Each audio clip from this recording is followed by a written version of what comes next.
Let's shoot for next And next welcome to Monday. Monday. Okay, yep, a week from Monday. And welcome to another episode of the Michigan Sports Truth Podcast. I'm Taylor Phillips. He's Ed Smith.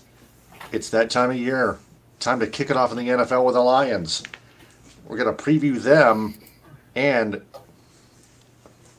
discuss a couple rumors, including the Lions and the Red Wings. So, Lions and Lions, they're going to kick off the NFL regular season 2023 at Arrowhead Stadium against Patrick Mahomes, Andy Reid, and the defending Super Bowl champion Kansas City Chiefs this Thursday at 8:20 p.m. on NBC. A special Thursday night football game to kick off the opening season. The Honolulu Blue and Silver Boys of Grit, led by Dan Campbell, against the defending champion, the two-time champion Kansas City Chiefs. Well, at least three, once back in time, but two lately, both with Mahomes and Reid. Patrick Mahomes is the most dangerous weapon of all time. Well, right now at least. And he's got all sorts of weapons except Travis Kelce, their tight end. Hyperextended his knee at practice earlier Tuesday and could miss at least this game and maybe a little bit more.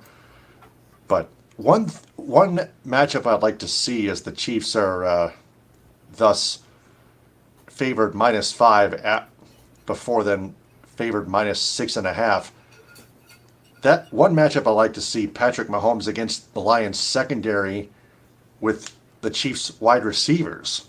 See, I know Emmanuel Mosley has practiced at limited time, so he might. So if he plays, he might get limited time. Plus, you got Cam Sutton and C.J. Gardner-Johnson out there in the secondary, along with Ifeado Melifonwu, who's coming back from a hamstring injury. He practiced full Monday and Tuesday. Don't forget about Tracy Walker. He's coming back from his Yeah, ACL, his Achilles injury from last season. they're So all that's coming back from injuries, I tell you. yeah, that's very much needed.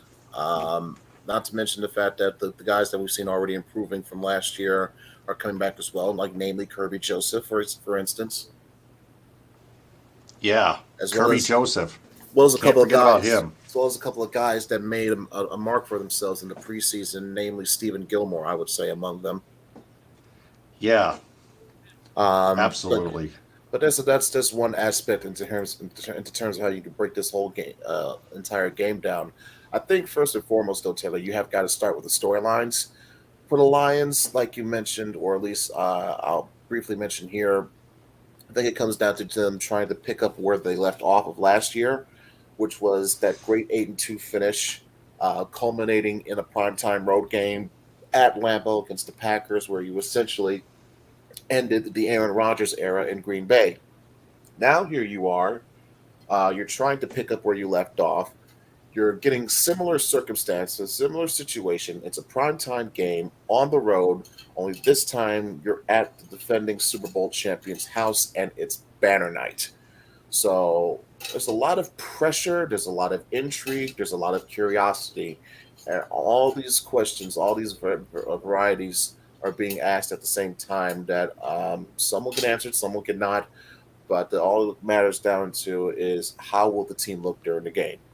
So there's that. And I think that will show in terms into another aspect of what the Lions. It's showing off their offseason improvements. You already mentioned the additional upgrades that was made to the secondary. There's other things as well too in terms of what we show could show our improvement on is our revamped running back group. You know, let's not forget about the fact that we did get David Montgomery from the Bears, who is more capable of a vers. Yes, he's known as probably a bell cow, but he's also very much a capable two-way running back in terms of being able to be used out of the passing game. And of course, it's most especially Jameer Gibbs, which I will get to momentarily in terms of my matchup slash X factors. Now, if there's one thing that can derail any team, any type of team season whatsoever, is if you get too much of a big head, if you start believing the hype. all off season long, it seems that whether it be attention from social media, from fans, from even the media, both local and national, the Lions are getting a lot of hype. They're getting a lot of attention. People believe that this is a year for them to take major strides, compete for, maybe win the division, play in, and possibly win a playoff game. Who knows? But it's a lot of hype. Is it justified? We'll find out at least in one instance of it once they play this game. Now that's from the Lions side of things. From the Chiefs side of things, it's banner night. It's their second one in 3 years. It's a big party atmosphere, I would say. But is it going to be a come down? Is there going to be a mind is somewhere elsewhere type of deal? Are they going to be focused or concentrated enough? Is this going to look like what we saw? What was it that opened last season with the Bills just coming into SoFi, just absolutely curb stomping the Rams? I don't think it's going to be of that degree. If something like that happens, I'll be shocked. But it's just something to pay attention to in the terms of, hey, is this a Super Bowl hangover of some kind of thing, of some sorts? Another storyline I would look at in terms of the Chiefs is the duo of Andy Reid and Patrick Mahomes in this era of Chiefs football. How they've done in openers, they're 5-0 together as a duo. Mahomes specifically, he's been outstanding. He has accumulated over 1,500 passing yards, 18 touchdowns, zero picks, and a completion percentage that's when adjusted comes out to over 80%. This guy is as dangerous a weapon as you say he is, Taylor, and for good reason. There's a reason why he's got the $500 million contract. There's a reason why he's being groomed and positioned to be the quote unquote face of football, especially now that Tom Brady is officially retired. It's a reason why. So, how can you contain it? How can you neutralize it? How can you do your best to withstand what else Patrick Mahomes can throw at you, and in addition to what Andy Reid can throw at you as well, his play calling and his adjustments. So that's one thing to look forward to. And Taylor, as you mentioned before, but I'll go into in depth here. Potentially no Travis Kelsey. That's a big, I think I would say, 11th hour breaking news item that I think could play dividends for the Lions' favor, in my view, for more than one reason. That's one less big weapon for Kansas City to go to, number one. Um, and namely, I'll be honest, we've seen tight ends be kryptonite to the Lions in the past in many ways. So this will be one aspect that I'm sure you would hope you'd be glad to not be see exploited as often as it usually has been before. But another player that Kansas City could be down is Chris Jones, their best defensive Mhm. lineman. Their D tackle. They're all pro guy who is still in the middle of this holdout that's been going on for several weeks now. People were thinking, hey, this should be wrapped up by now, but it's not. It's literally gone into the season. And now this may be approaching Le'Veon Bell territories of, how long is he gonna hold out, and if and when he'll sign an extension or any type of contract. So you're talking a team that's going to be missing a key stalwart from their offense and a key stalwart from their defense. And I will admit, though, I think some of their fans, while reacting to this news as rationally as possible, will probably have a sense of thinking, there's really nothing to worry about. But we'll see. We'll see. But there's matchups that we can get into that can help determine and affect the side of things. You already mentioned Taylor of how the secondary, this new and improved secondary, how will it be tested against Mahomes? Here's one matchup that I want to see. What do the Lions' edge rushers? How can they keep Patrick Mahomes from moving around? That is going to be the job of Aiden Hutchinson. That's going to be the job of James Houston. That's going to be the job of both Aguilar brothers. Aiden There's going to be, Hutchinson. yeah, I mentioned Hutchinson, Oh, yeah. but yeah, I Yeah. mentioned it first and foremost. Come on, but also your linebackers. Daniel They got you. Rodriguez. Yeah, Rodrigo, Anzalone, Jack Rodriguez. Campbell, Reeves Maben, the whole damn lot. You're going to have to be paying attention to the eyes, to what's in front of them, with what Mahomes is doing, but also behind him, because however Mahomes is running around, the receivers are going to be trying to run around too.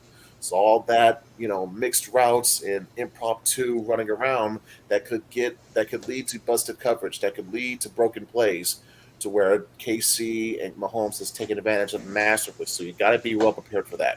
And it starts with making sure he is contained as much as possible and not springing out. Now, another thing that the Lions could use in terms of what helped them offensively, I already mentioned it before, but I'll get more in depth here.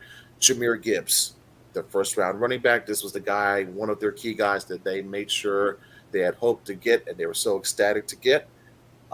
Ben Johnson has been dropping hints, quotes about, there's ways that we can use Jameer that I don't think people are expecting to see.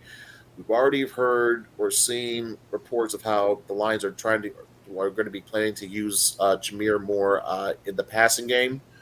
And to me, this signals at least one of a couple of things, but more chiefly among them, the Lions believe they have found their Debo Samuel. I firmly believe that they're going to. This is a guy that they're going to try to use, not just in the running game, but most, especially in the passing game.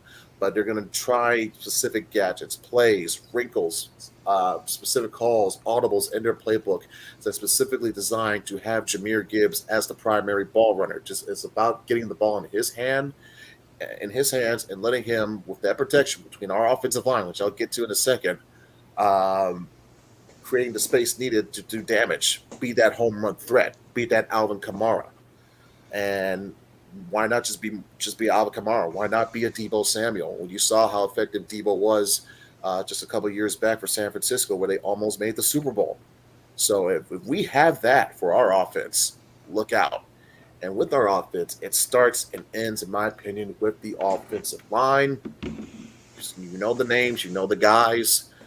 Decker, Sewell, Ragnow, Glasgow, Jackson, Vitae, Taylor. I might mention Taylor Decker already, but I'll mention him again here. You know the names. You know what this O line is capable of. Um, to me, it comes down to, can they, especially now that they may potentially not be facing Chris Jones. This gives them, in my opinion, an even bigger advantage, because if you allow this O line to do what they're known for doing best, which is setting the tone, creating the lanes for your running backs to keep the yards moving, keep clock burning. You know, even if it's 4 yards, 5 yards at a time, but keeping the drives going, getting first downs, moving the chains. Because what? Each and every second that you take off the clock and keeping Patrick Mahomes on that sideline gives you a better chance at winning the football game. Pure and simple. Yep. And those are all examples of how the sport of football is being played all the time. Yeah, you gotta have eyes. Yeah, especially trust by me. the smartest teams Yeah, because in there's the so league. much going on, and you wouldn't even barely notice in such a small span of seconds. Yeah. So, speaking of Chris Jones, he was one of the guys that was mentioned in a Lions three-team trade rumor from from the Roman Circus on Twitter. Oh, Hmm. in a logo X, but still Twitter. Lions could trade for Chris Jones and Mike Evans in a three-team trade. Oh, Now you just oh mentioned Chris goodness. Jones is hurt, so No, not her. this He's holding out. He's just having a holding out. contract dispute. Okay. Oh, Yeah, that's right. you're thinking of Kelsey. So that's why this trade was. That's what led to this rumor, Because not her. he's got a deal remaining left on his contract, and he wants an extension. Kansas City's not giving him that yet, hence his holdout. So Wow. this would be like the Plan Z, break glass in case of emergency scenario, to where they may feel that Chris Jones is not coming back, but they don't want to lose him for nothing. That's why you're seeing trade scenarios being floated out there. But I'll just tell you right here and now, this potential thing that you're uh, this trade rumor or hypothetical scenario that you sent me, it involved the Lions getting Mike Evans from the Bucks and Chris Jones from Kansas City Chiefs. that would involve us giving up players. I would say, I think I mentioned Isaiah Buggs as one of them, probably a couple of draft picks, whatever the case may be. But I'll just say this whatsoever: I don't care how many draft picks you might throw in that deal to try and sweeten it. There's no way in hell that you're going to be getting one of, let alone both of those players, in any type of circumstance or any type of deal, especially a deal like that. Okay, this is not Madden. This is not 2K. This is not a video game. This is reality. Exactly. Still, I got to keep my eyes on this thing, Yeah, either to make sure, I would say don't. that we know that it doesn't happen, Trust me, or that Taylor. it Taylor. does happen by surprise. One Taylor. of the two. Trust me. Trust me. I would be surprised, but I can tell you with almost 1,000% certainty that deal ain't happening under any circumstances. Because trust me, if we're getting Mike Evans, what players, what receivers do you think we would have to give up immediately? And there's two immediately that come to mind. That is Amon-Ra St. Brown and that is Jameson Williams. You mean to tell me that we're somehow going to be hanging to be able to keep both of those guys while getting Mike Evans at the same time? That doesn't work that way. If the Lions were to give up No. one of those receivers, it would have to be Jameson Williams, but I would keep him too. I would keep him on Ross St. Brown. So yeah, I would pass on that trade rumor, that trade possibility. And why would you even give up Why would you even give up one of your younger guys No, for a I more wouldn't. older player? In No Mike reason. Evans? Don't get me wrong, great player, tremendous talent, but no, you're sabotaging your future. You're already good. No, Yeah, you don't want to sabotage your future.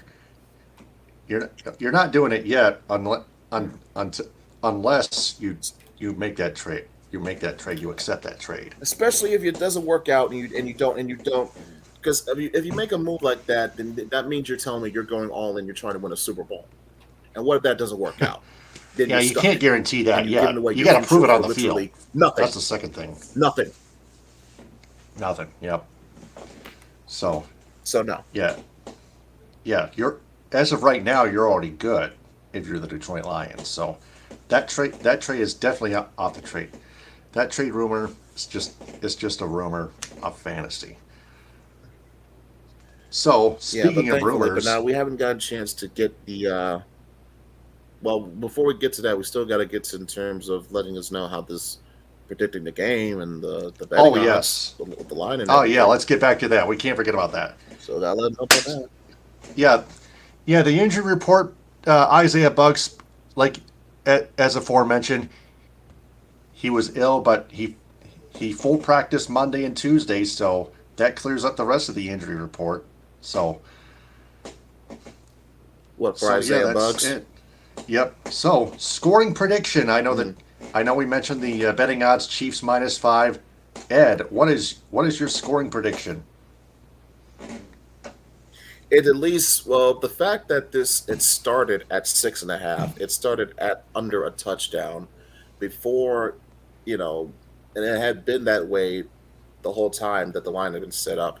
Now with this late news of the Travis Kelsey situation and the Chris Jones situation, now that you saw the line being moved down, it's now at the no higher than Kansas City -5.5. In some instances, Kansas City -5. I felt even more confident about taking the points before. Well, I felt confident about taking the points before now. Now I feel even more confident. So if I were a betting man, if I were to make this choice, I would say, especially now that it's at 5.5, I would feel more confident Or saying minus take the five, points. even flat. Well, well, still, it's less than a touchdown and more than a field goal. You're expecting this to be a one possession game that the Lions can keep down to the wire at the very end. So, I believe that's going to happen. I'm taking the points. And as for the score itself, I would say that the Lions do keep it close, but Kansas City, they have the experience, they have the wherewithal, they just have the flat out better talent, and That's what I was so I thinking. would say by that route, it's going to be a great game. It's going to be a close game, but I believe KC will be able to do just enough to eke out a win. I'm going to say for my score prediction, Kansas City 35, Detroit 31. Hmm. I'm gonna go a So little bit lower. my pick is going to be KC's going to win. This will be Yep. a high score. This will be a shootout, but the Hmm. Lions will cover. All right. Well, I'm going to go a little bit. I'm going to go a little bit lower and go Chiefs 27, Lions 24. A 3-point game, a field goal.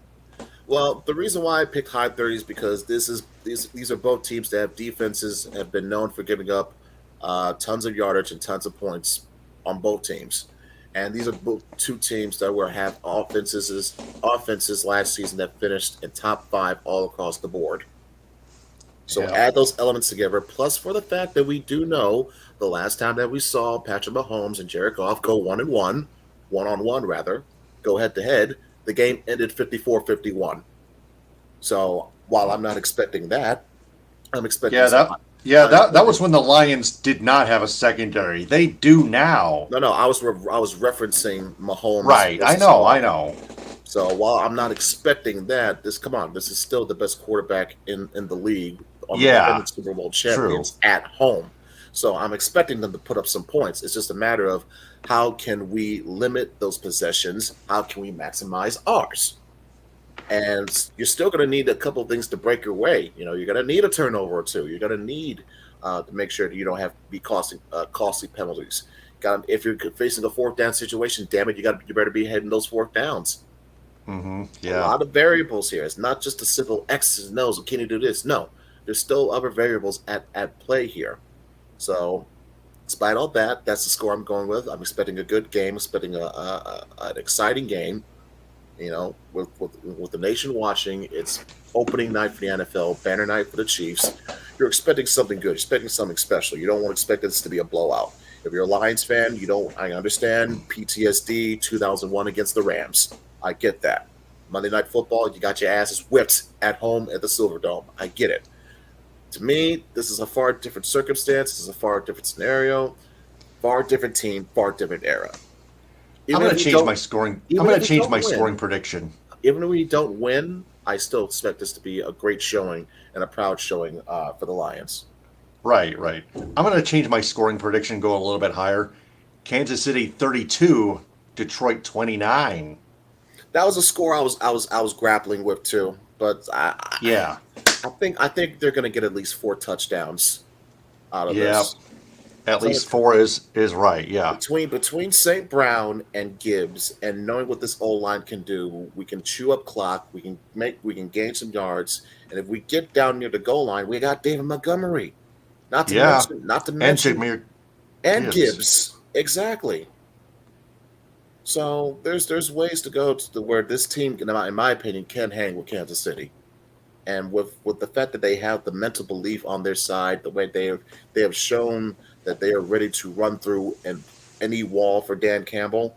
They are legit all in and believing their coach. You know that goes a long way in terms of the establishing a team's will to play and a team's will to win. So you're going to see that same effort that Dan Campbell's been preaching and that he's been getting out of his players. You're going to see that, in my opinion, you're going to see that on full display. You're going to see Aiden Hutchinson trying to step up in a big primetime game. You're going to see Jared Goff trying to outduel Patrick Mahomes once more. You're going to see all that. You're going to see It's a Jameer showdown. Gibbs. You're going to see Jameer Gibbs. You're going to see Brian Bench. You're going to see Sam Laporta. You're going to see all that and then some. Yeah. All right. Now to the other rumor in hockey news, actually, because the NHL season's around the corner too. Don't forget the Red Wings. We got a rumor from that was passed along by Kyle Busch of the Healthy Scratch podcast Red Wings report. Patrick Kane to the Red Wings from John Dietz on Twitter at J Dietz Sports. Quote, watch for Patrick Kane to sign with the Detroit Red Wings. Someone that knows Kane well said Kane wanted to follow Alex DeBrincat if/when he was able. So I think the New York Rangers, as far as I'm concerned, Kane's previous team, think cut him Well, loose. again, we don't They know. parted ways. That's what We I've don't heard. know. We don't know. From what I heard, I couldn't remember officially. Again, it's Uh, only a rumor. Yeah, they didn't. They haven't officially said that the Rangers would not be re-signing him. We just know that he was just undergoing his surgery and that he's recovering from it. But from that point on, Oh, we that's did not hear anything from the Rangers brass indicating one way or another what they were going to do in terms of signing Kane or not. So first and foremost, we need to know whether or not the Rangers want to re-sign him, let alone if any team's going to go after him besides the Red Wings. That's first and foremost. And if let's say the scenario, let's say hypothetically, we're saying, okay, you wake up tomorrow, boom, Patrick Kane is signing with the Detroit Red Wings. What's the pros? What are the cons? Well, I would say for the pros are he is a prolific goal scorer. He's one of the best known um, and most high caliber goal scorers in league history. Certainly, if you're in terms of American born players, he scored over 450 goals in his career. Even at his current age, he is performing on pace as well as anybody in terms of at a forward style at his age. He gives you good still gives you good production, even though he's a long in the tooth veteran. He can add depth. He can add firepower to this offense for sure. He can easily be one of the top six in the forward line. And if you get this type of deal done, you're letting the city know, you're letting the rest of the league know this is a high risk but also a high reward move if it works out because you're obviously aiming for the playoffs with this type of move. Now, if I would say cons, yeah, there's cons, and I would say there's legitimate cons because A, he is 34. B, he is 34-year-old coming off of hip surgery. You don't know how that's going to translate to on the ice, no matter what team decides to give him another chance. And admittedly, there will be those who will criticize this decision from the moral standpoint of how are you going to give a guy like this who has baggage. Admittedly, he does have baggage. How dare you sign him to your team? And in terms of that baggage, what do they mean by that? Well, it is a couple of things. There will be misdemeanor charges that he had in 2009. There's also the police investigation that he had in 2015 regarding a sexual assault investigation. There was also the matter in terms of speaking in relation to that. There was um, the I would say the detailed report in terms of his role with the Blackhawks scandal, in terms of ignoring or covering up the system of abuse that went on throughout that team. So there's baggage there in regards to Patrick Kane. There's no doubt about that. But are you willing to separate potentially um, finding a way to separate the player on the ice from the person off the ice? Can you willing to focus on that in terms of analyzing what can this bring to my team, and also being able to at least critique and discuss and chat about as to whether or not, hey, has he made amends as a person? Has he grown? What has he shown that's in terms of evolving as a human being? Both of those things can be true. In terms of can this help out the Red Wings? Absolutely, it can. There's no doubt about it.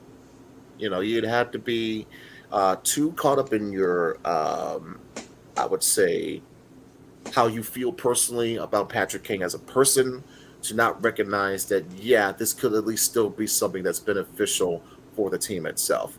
You may not have to like the guy, but you could still like the impact that it does bring to the team. As long as he's not, as he is um, on his best regards, behaving himself, and is not being a distraction to his team in any capacity, then yeah, go ahead, go for it. Besides, it'll be fun to watch Blackhawk fans just lose their shit over it. yeah, yeah, and some Red Wing fans didn't like Patrick Kane only because he was a previous Blackhawk, and that's normal for any average Red Wing fan. Any But rivalry, we're any smarter than that. rivalry. This will be like it's any Yeah, rivalry. Trust me. Okay, we're we've all aware seen of we've seen these Johnny rivalries. Yep. We've seen Johnny Damon go from the Red Sox to the Yankees. We've seen Brett Right. Favre go from the Packers to the Vikings. It's happened. It's happened before, and it's going to happen again. It's all about respect over rivalries. You know what I'm saying? Exactly. Well, of course, Michigan beat East Carolina 30-3. Michigan State beat CMU 31-7. Um, And now, Well, yeah, mhm. Michigan won without Jim Harbaugh, Yeah, but as we that leads. expected, and as we expected, MSU was able to take care of business against CMU. That's going to lead us to what we learned. Yep, and yes, what did we learn tonight? Well, I would say, Taylor, what we learned is that we're ready for some football.